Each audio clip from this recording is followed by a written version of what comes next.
Последна година поради корона се одложи 2 август, а годинава ќе се организира Илинден, односно 2 август, и очекуваме доста голем број на гости, така да сите граѓани од Република Македонија и од Тетово и Тетовско ги поканувам да присуствува нова свечаност во повод 2 август, односно Илинден. Собирот годинава ќе има мало измени, пошто нема музиката да свири во село заради епидемијата, односно короната, ќе се свири во манастирот Светилија.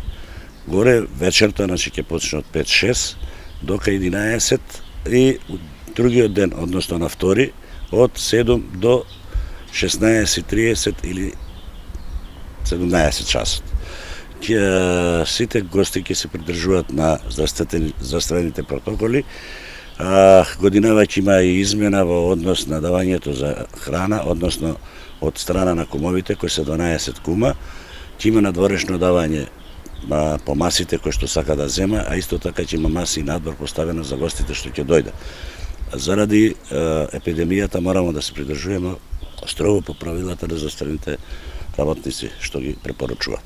Дали тоа значи дека можда и намален број на маси, тоа нема да биде... Нема намален број на маси да има, него ќе остане истите маси, само што тоа што ќе биде дел надвор, а дел во внатрешниот дел на трпезаријата, што ќе се пушта до 20-30 души, поќе не може, пошто така дозволува протоколите на здравството.